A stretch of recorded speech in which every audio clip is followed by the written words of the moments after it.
Sorry, I ended up having a kid. I'm divorcing you because I'm marrying Anna. A woman like you isn't good enough for Tyler. Defective infertile woman, get lost. The strong cry of a healthy newborn echoes in the delivery room. Normally, this would be a cause for genuine celebration, but that day was not one of those days. The cries of a new life felt like a crushing weight.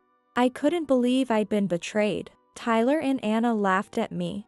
Their expression clearly felt like they were looking down on me. I can't forgive this. I've always been devoted to Tyler. Even when things were rough, I pushed through, doing my best. But then, everything was crumbling down. Just then, Actually, the doctor, who was present, opened his mouth gravely. With just a few words, the betrayers would face their downfall. My name is Amanda Harris. I'm a midwife in my 30s. I live with my husband, Tyler. I've always liked taking care of kids younger than me. At first, I thought being a preschool teacher might be nice, but one day my parents showed me a video that made me decide to become a midwife. It was my birth video. My parents carefully documented my growth from when I was in my mother's womb until the moment I was born. They even captured the moment I came into the world, and on my 12th birthday, my parents showed me the video. It was the first time I had seen how a baby is born, and it left me with an indescribable feeling of awe. I wanted to be part of that moment too. This is why I decided to become a midwife. I studied hard to become a midwife. I didn't spend much time playing with my peers, so the friends I had were those who understood my dreams. One of them is my husband, Tyler. Tyler and I were high school classmates. At that time, we were just friends, and he had a girlfriend, but several years later, when we met again at a reunion of classmates who had become working adults, Tyler had already broken up with Anna and was single again. I'm honestly so lonely I can't stand it. Huck, I wish there were more women like you, Amanda. What's that supposed to mean? Are you trying to sweet talk me? Tyler's teasing words made me laugh, but I quickly realized his gaze was sincere. It took a few seconds for me to understand that he meant it. Then we started dating. We didn't have any major arguments, so we ended up getting married. We wanted kids after getting married. That was a shared dream of ours. So, even though we were still in our 20s, we worked hard to conceive. I thought I understood how difficult it could be to have kids since I worked in obstetrics, but I had no idea it would be this challenging. But I couldn't get pregnant. It was way beyond what I could understand. Could it be that I'm infertile? A glimmer of worry crossed my mind. No way. At least, it wasn't the time to be anxious about it yet. I tried to reassure myself, but others thought differently. Another failed month. You've got to be kidding. When are you gonna get pregnant? My mom's eagerly waiting for a grandchild. How am I supposed to tell her? Tyler's shoulders slumped as he spoke. I knew that Tyler was trying his best. I understand how disappointing it can be if we don't see results. But I was also feeling down. To make matters worse, my in-laws weren't quiet about it either. Amanda, still no kids. You better get on it. What will we do if our family line ends? As the wife of the eldest son, you need to fulfill your basic duties. Maybe you're doing it wrong. Let me show you how it's done. For the record, Tyler's family wasn't some big landowning dynasty or owners of a major company. They were regular folks, a businessman and a homemaker. So honestly, there's no way their bloodline would ever die out. But my father-in-law's words were particularly crude and unsettling. My father-in-law sometimes gives me unsettling looks that give me chills, so I instinctively keep my distance. But I still had to maintain contact with my in-laws. As the only daughter-in-law of the Harris family, I have to get pregnant soon. At some point, my simple love for children had turned into thoughts like, I need to have kids soon, and I don't know what others will say, driving me to pressure myself. The stress began to wear me down physically, which only reduced my chances of conceiving. I couldn't find a way out of the vicious cycle. Still, I didn't just sit back and do nothing. Suspicious about our fertility struggles despite all our efforts, I repeatedly begged Tyler until he finally agreed that we should see an OBGYN at my clinic. It's obvious that infertility is the woman's fault. Why should I have to go? You go by yourself. I'm sorry for making you feel bad, but please trust my opinion as an expert. I'm begging you. For several days, I continued to plead with Tyler as sincerely as I could. If you're going to beg that much, I'll go once, just once. Not like I'll have any problems, though. Finally, I got his approval. Honestly, just getting him to go was exhausting, but one checkup could change everything. I was desperate for any hope I could find. The test results wouldn't be available that day, requiring a few days' wait. So that day, we quietly returned home and waited for the test results. But when we arrived home, Tyler's parents' shoes were lined up at the entrance. Why are they here? We hadn't given them the key. Yet, how could they have entered our house while we were away? I didn't want to assume the worst, but Tyler's inconsiderate parents weren't exactly known for their tact. If they'd ransacked the house while we were out, that would be the last straw. I hurried inside, and sure enough, Kate was coming out of my room. Moreover, in her hand was a bag stuffed full of something. I turned pale, wondering what she had inside, and instinctively yelled at her. Mael, what are you doing? Perhaps not expecting to get caught, she froze for a moment, and I snatched the bag from her hand to find my jewelry jingling inside. Even the necklace my mother gave me was in there. I'd kept my valuables hidden deep, so she must have taken them out on purpose. What? I was just borrowing them for a bit. Do you really need to raise your voice like that? There's no need to make a fuss. What are you talking about? This is stealing. I'm calling the police right now. Wait, hold on. Tyler tried to calm me down, taking my phone from my hand. I couldn't believe what I was hearing. Why was Tyler siding with his mother? I glared at him with anger boiling over. Calm down, Amanda. My parents didn't come here to steal. They wanted to teach you some tips for being a good wife. So I invited them over. We had that appointment at the gynecologist today, right? I just gave them the key so they wouldn't have to wait outside. Hearing Tyler's words, a sense of disbelief washed over me. I couldn't believe it, but even Tyler was in on it. If we'd been just a little later returning home, Kate would have taken all my precious jewelry, and I would never have noticed. The thought made me go pale with horror. What's all this commotion about?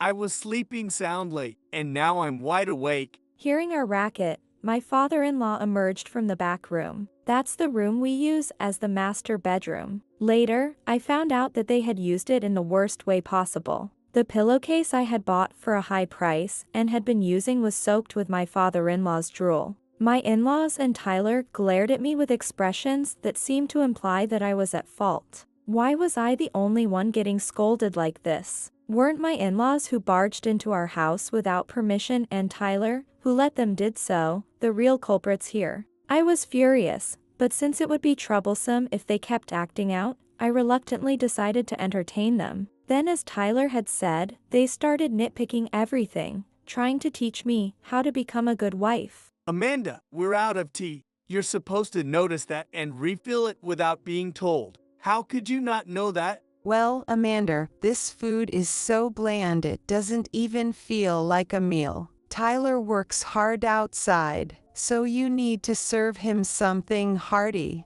Poor Tyler, having to eat food like this. Do this, do that. This is wrong, that's wrong. Endless complaints wore me down until I was exhausted. How much longer would this continue? Would having a child change things for the better? Each night, I slept with a vague sense of anxiety. There wasn't a single moment when I felt at ease. The only solace I had was my time at work. Every day, new lives are being born, so there's hardly any time to rest. However, whenever I hear the cries of a newborn in the delivery room, I feel a sense of relief. One day, we got a call from the emergency responders. A pregnant woman had gone into labor nearby, and the hospital she usually went to was far away. If we abandoned them here, it could have serious consequences. We agreed without hesitation and prepared to receive them. However, when I saw the pregnant woman and the man accompanying her being brought in, my face turned pale. Over time, she looked a bit more mature, but the woman suffering from labor pains was undeniably Tyler's ex-girlfriend, Anna, and beside her was Tyler. It took a moment for me to process what was happening. It hurts, it hurts. Anna, hang in there. Tyler encouraged her, tightly holding her hand as she writhed in labor pains. In the tense atmosphere, neither of them noticed I was there. Anna had already passed her due date, so she was promptly brought into the delivery room. The question of why they were there never left my mind, making it hard to focus as usual. Still, I managed to safely deliver the baby, focusing solely on saving the life in front of me. The baby's cries echoed in the delivery room. Normally, hearing that voice would fill me with deep emotion, but this time, it didn't feel that way at all. After completing most of the procedures, I went to check in on Anna's hospital room with the attending doctor. It was only then that they finally seemed to notice my presence, both of them suddenly looking startled. Amanda, why are you here? Anna and I weren't particularly close,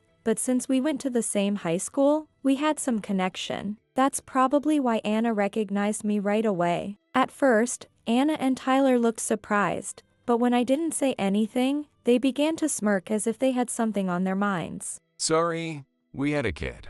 I'm divorcing you to marry Anna, and A woman like you isn't good enough for Tyler.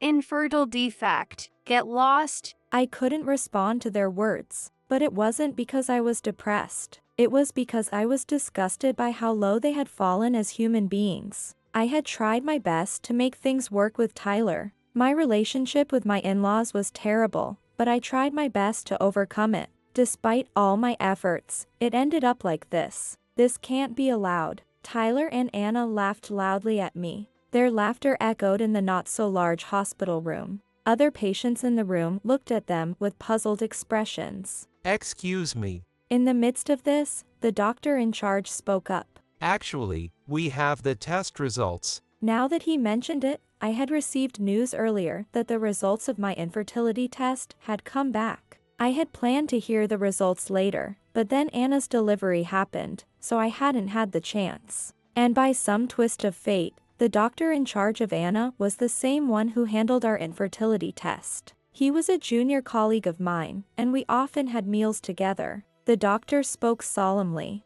I thought this wasn't the right time, but I decided to listen quietly. Tyler, you're infertile. What? Everyone, including me, gasped at the doctor's words. Tyler and Anna started to tremble exaggeratedly. Tyler is infertile? No way. But then again, despite all our efforts, we couldn't conceive. I had considered the possibility that one of us might be infertile. Still, the fact was shocking. Until now, Tyler and his parents had constantly blamed me for not being able to get pregnant. But now, it turned out Tyler was the cause. I felt like the daily verbal abuse I had endured was absurd, and I was on the verge of tears. Now a question arose. Tyler's infertility had just been discovered, so there was no way he could have been treated. Then how did Anna get pregnant? There was only one answer. You cheated, didn't you? You traitor. Tyler, face red with rage, grabbed Anna by the collar. Anna turned pale and began to panic. Her attitude clearly gave away the answer, and I couldn't help but chuckle. No, it's not true.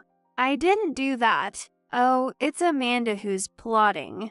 I'm sure Tyler's infertility is a lie. Anna tried to make excuses in a flustered manner. However, her voice was cracking, making it obvious that she was lying. Anyone could see through her lie just from the way she said it. Even Tyler seemed to sense it, glaring at Anna sharply. Damn it. How did it come to this? I was going to divorce Amanda and marry you, but I don't want to take care of a kid whose father I don't even know. Saying that, Tyler started to leave the hospital room. Wait, I stopped Tyler. His face brightened up instantly. Yay, I knew it. Amanda still loves me. All right, we can still make it work. Amanda, let's forget about the divorce. Let's work together as a couple again. He took my hand and said such convenient things. I felt a sense of disbelief hearing it, because I didn't stop him to reconcile. No, where should I send the divorce papers? You know the house we lived in is under my name, right? After the divorce, you'll have to leave, so I need to know where to send them. Is your parents' place okay? What? Tyler raised his voice in shock. He acted as if he couldn't believe I was talking about divorce. Why would I continue with Tyler after he betrayed me? Tyler had trampled all over my feelings. Even if he begged for forgiveness 100 times, I could never forgive him. Yet, hearing my words, Tyler looked devastated. Amanda, don't say that. We're a couple, right? As a couple, we're supposed to stick together through thick and thin. What, thick and thin? Tyler was the one who pushed me away first, so how could he say such things? It was so selfish that I felt it was pointless to even respond anymore. While I was wondering what to do, the doctor, who had become invisible in the situation, spoke up. Excuse me. While I was pondering what to do, the attending doctor, who had been unnoticed until then, spoke up. This is disruptive to other patients. Could you please continue this conversation elsewhere? I realized that the other patients in the room were glaring at Tyler and Anna with obvious disgust. Since Anna was not in a private room, continuing the conversation here would only cause more trouble. Determining that this was the best course of action, I decided to leave the scene. Wait, Amanda. Ignoring Tyler's desperate calls, I returned to work. After that, I hated seeing Tyler's face, so I went home during the weekdays when he wouldn't be there, packed my essentials, and left immediately. Until I found a new place to live, I decided to rent a weekly apartment. When I consulted a lawyer about Tyler's affair, he said I could get testimony from the hospital and receive alimony. Relieved by those words, I mailed the document detailing everything and the divorce papers to the house where Tyler was likely still living. Of course, I also sent a bill for alimony to Anna. A few days later, the phone rang loudly. I quickly realized it was from Tyler, so I messaged back, "Please go through my lawyer for details." However, Tyler didn't listen at all and kept calling, even during my working hours. I thought it would be troublesome to leave it like this, so I decided to find some time to deal with him. Help me, please. When I answered the phone, Tyler started begging without even a greeting. The real estate agent came to the house. I don't really understand, but they said I have to leave within a week or they'll call the police. Do something. I don't want to deal with the police. I somewhat grasped the situation from Tyler's words. Well, because it was my plan. After our divorce was finalized, I went to the real estate agent and started the process of selling the house. The furniture, although I had bought it, reminded me of living with Tyler, and I wanted to erase all those memories. So, I asked them to dispose of everything, even if I had to pay a fee. Luckily, I had savings for when we might have kids, so I figured I could use that for new furniture. It was a reward for myself for enduring a tough situation for years. I explained this to Tyler. How could you do something so selfish? He started speaking in a half-dismayed voice. That house was ours. It might be in your name, but isn't it normal to discuss this? What have you done? If you didn't like it, you should have contributed a bit to the mortgage. You're the one who refused because you didn't want your spending money to decrease, right? When we bought the house, we agreed it would be in both our names, and that we would split the mortgage payments. Even though Tyler had promised, he broke that promise and didn't pay the mortgage. I had no choice but to pay it myself, so I changed the ownership to my name only. Since I paid the mortgage alone, it's up to me to decide what happens to the house. Obviously, Tyler's opinion didn't matter. Tyler cheated on me with his ex-girlfriend while we were married. They would definitely face severe consequences. While I was baffled by their lack of understanding of such an obvious fact, Tyler snapped, "That's not fair." That's not right. First, you're just a midwife. They say doctors earn a lot, but there's no way you can cover all that on a single woman's salary. You must have borrowed money from some shady place. Isn't that right? Tyler might have had a point. Even though I work in the medical field, it's still just a single woman's salary. It's not enough to pay off a home loan on my own. However, I had a special situation. Actually, my parents are wealthy landowners. I didn't tell you because I wanted to be with you without those complications, but I own properties and have substantial rental income. In reality, my family was a wealthy landowner in this area. I had inherited some land from my parents and earned a lot of rental income from it. What? Tyler was panicked by the shocking news. I had to stifle a laugh at Tyler's reaction. Well, then let's divide the assets. Any funds from after our marriage should be subject to division, right? Sure, that's fine with me. But in return, I'll send a certified letter to your company. My parents are furious about this. If I hadn't stopped them, the news would have spread to all the business owners around here. You can forget about finding a new job. No way. Tyler gasped at my words. Then, he replied in a flustered tone. That's just a threat. What's so fun about ruining someone's life? You're a wicked woman. He spat out those words, but they didn't hurt at all. I had tried my best to be kind to Tyler and his parents. It was more than clear that Tyler was cornered. They were the ones who mistreated me. So it's only natural they face some consequences, but why was he panicking so much when it's coming back to him? I couldn't help but find it amusing. Say whatever you want. I'm handling this through my lawyer, so don't contact me anymore. Goodbye. Wait, Amanda. I heard Tyler's desperate scream, but I ignored it and hung up the phone. Right after, I blocked Tyler's contact. No more annoying phone calls. Or so I thought, but this wasn't the end of it. One day, after my shift ended and I was leaving the hospital, 3 familiar figures approached me. Amanda,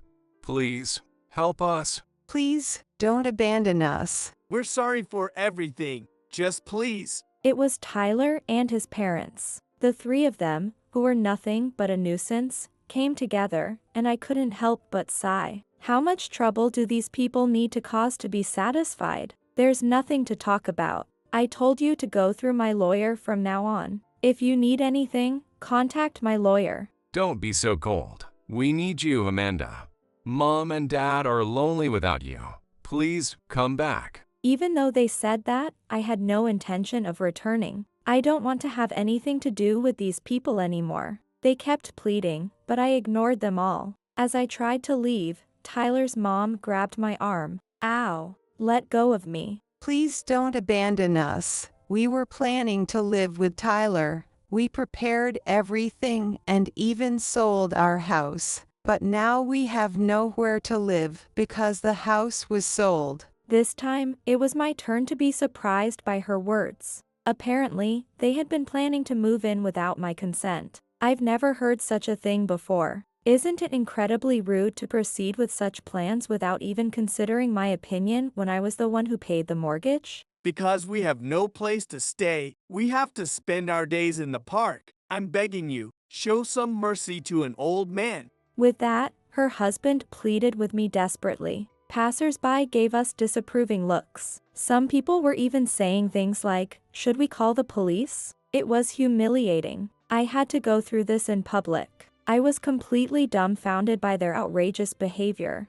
And yet, they were only thinking about themselves. Despite how much they hurt me, they were trying to make my wounds even worse. How could they be so insensitive? I sighed, unable to comprehend their thought process. Then, Tyler desperately begged to me. I'm begging you, do something. Amanda, you have a place to stay, don't you? Just let the 3 of us live with you.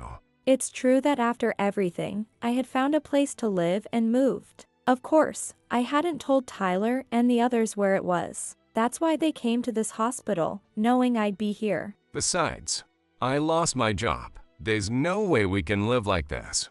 We can't even afford to eat. What? You got fired? Why? Come to think of it, the 3 of them were dressed quite shabbily, but I couldn't have imagined they'd been fired. Of course, we had agreed not to share the details in exchange for not splitting the assets, so my parents had been sworn to secrecy and had respected my wishes. So why had he been fired? It was Anna. She went berserk in front of the company when I said I wouldn't marry her if the kid wasn't mine. Eventually, my affair got out, and now no one will hire me. What are you going to do about it? Well, even if you say that, I never imagined things would get this bad. Probably, when Anna caused a scene at his company, the managers learned that Tyler had betrayed the daughter of a well-known landowner around here, and they didn't want to hire him. Tyler had lost his home and job, while my family continued to prosper as landowners. It was obvious who they would side with. I felt sorry for him, but I had no obligation to help.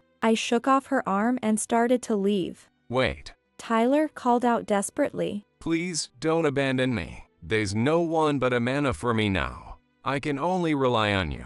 Please, Amanda, don't abandon us. We're begging you. Their pleas echoed behind me. It was unbearably annoying, so I had to say something. There's no one stupid enough to help scum like you. Give up and live as the bottom feeders you are. With that, I left without looking back even once. I heard through the grapevine that after that, Tyler and his family disappeared. When we ran into each other at the hospital, he still hadn't paid the alimony, so I had my lawyer urge him to pay it quickly. Soon after, the alimony was paid in full, but I have no idea where the money came from. At the time, Tyler had lost his job and had no way to earn money. So how did he come up with such a large sum? Most likely, when the lawyer pushed for payment, Tyler panicked. If it went to court, it could cost even more money. So, he must have scraped together the money in a hurry. You never know what desperate people might do. Maybe he borrowed a large amount from a place he shouldn't have.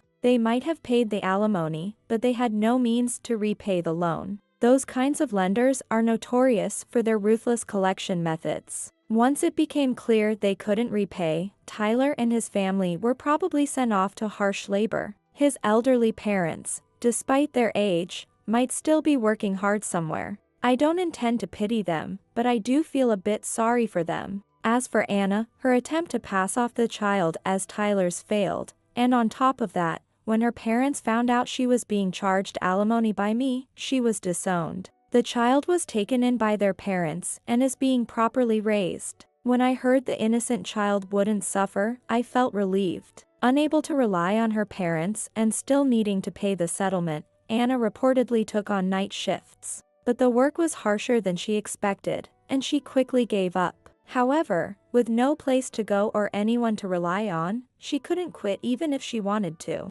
As for me, I got rid of all my worries and am enjoying my life. Given everything that happened, I decided I was done with marriage and threw myself into my work even more. While it may not have been necessary, just in case, I met the director and requested a transfer to a hospital in New York. At first, I was worried about whether it would work out, but once I started working, I found everyone was kind, and the conditions were even better than my previous job. Today, the delivery room is filled with the cries of newborns. For a while after that incident, I couldn't rejoice purely at those cries. But time healed those feelings, and now I can genuinely say, congratulations, from the bottom of my heart.